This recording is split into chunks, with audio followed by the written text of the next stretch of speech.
সংরক্ষণের অভাব আর উদাসীনতায় হারিয়ে যাচ্ছে কুমিল্লার জাতীয় কবি কাজী নজরুল ইসলামের স্মৃতিচিহ্নগুলো।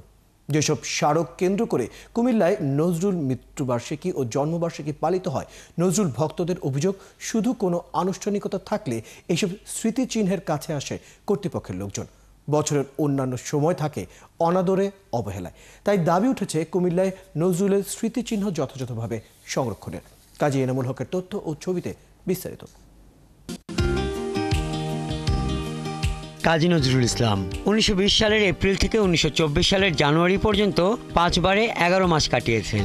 এই সময় জুড়েই কুমিল্লায় তার কাব্য, সংস্কৃতি চর্চা, প্রেম, বিয়ে, বিচ্ছেদ কিংবা গ্রেপ্তার।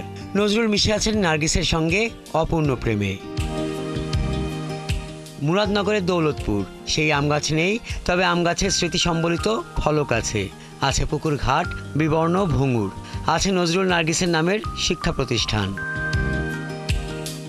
দৌলতপুরে নার্গিসের মামা আকবর আলী খাঁর বাড়ি, নজরুল নার্গিসের বাসর ঘর, বাসর পালঙ্ক, নার্গিসের ব্যবহৃত কাঠের সিন্দুক পড়ে আছে অবহেলায়। কুমিল্লা ভিক্টোরিয়া কলেজের নজরুল স্মৃতি ঘেরা কৃষ্ণচূড়া গাছের স্মৃতিচিহ্নগুলোর পাশেই সিটি কর্পোরেশনের ডাস্টবিন। সংস্কৃতি কর্মীরা মনে করেন সরকারি উদ্যোগ এবং নেতৃত্বের অভাবেই কুমিল্লার নজরুলের স্মৃতি বিজড়িত স্থানগুলো সংরক্ষণ সম্ভব হচ্ছে না। 1921 সালের এপ্রিলের কোনো এক সময়, তারিখটি কিন্তু জানা যায়নি, কবি কাজী নজরুল ইসলাম কলকাতা থেকে মুরাদনগরের আলী আকবর খাঁর সাথে কুমিল্লায় আগমন করেন। নজরুল অনুষ্ঠান চলে গেলে কোনো প্রশাসনিক এবং রাষ্ট্রীয় কোনো লোকজন নজরুলকে নিয়ে কোনো অনুষ্ঠান করবে বা কোনো কিছু করবে, এটার কোনো উদ্যোগ থাকে না। এখানে কুমিল্লা ভিক্টোরিয়া কলেজ খুবই স্বনামধন্য একটি কলেজ, কিন্তু এখানে আসলে দেখা যায় কাজী নজরুল ইসলামের ছবি এবং স্তম্ভের নিচে ময়লা আবর্জনা পড়ে আছে, এগুলো পরিষ্কার নয়। তিনি দারগা বাড়িতে ওস্তাদ মোহাম্মদ হোসেন খসরুর বাড়িতে গান করতেন। তিনি ওস্তাদ জানে আলম চৌধুরীর কাছে গান শিখতেন। তিনি ধর্মসাগর ভিক্টোরিয়া কলেজের পাশে রানীর দিঘির পার রাজগঞ্জে তিনি গ্রেফতার হয়েছিলেন।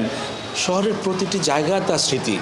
কুমিল্লায় নজরুলের স্মৃতিচিহ্নগুলোর বেশিরভাগই ব্যক্তি মালিকানায় চলে গেছে। 83 সালে স্মৃতিবিজড়িত স্থানগুলোর সাইনবোর্ড দিয়ে চিহ্নিত করা হলেও তা পূর্ণভাবে সংরক্ষণ করা হয়নি। কিন্তু এখানে একটু সমস্যা দেখা দিয়েছে বর্তমানে সময়ে। এখন অনেক লোকের আবাসভূমি কুমিল্লা, সেজন্য এখানে শিশু কিশোরদের এখানে ভালোভাবে বসার জায়গার অভাব, এবং এখানে যে পরিবেশটা একটু সৌন্দর্যমণ্ডিত এবং আরও উপরের দিকে যদি এক্সটেনশন হয়, সমৃদ্ধ হয়, তাহলে ভালো হবে।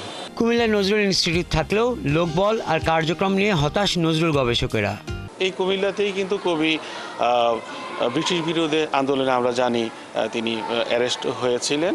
সব দিক বিবেচনা করে জাতীয় কবির এই স্মৃতি কুমিল্লায় দেশের বিভিন্ন জায়গা থেকে নজরুল প্রেমীরা আসেন এই কবির স্মৃতি বিজড়িত জায়গাগুলো দেখতে।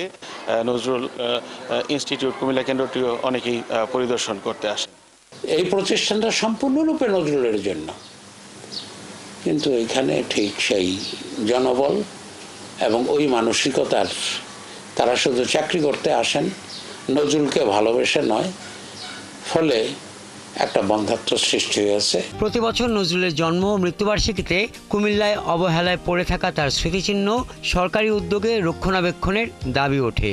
সেই দাবি এই 2 দিনের মধ্যেই আটকে থাকে, কখনোই পূরণ হয় না। হাসান আহমেদ, 71।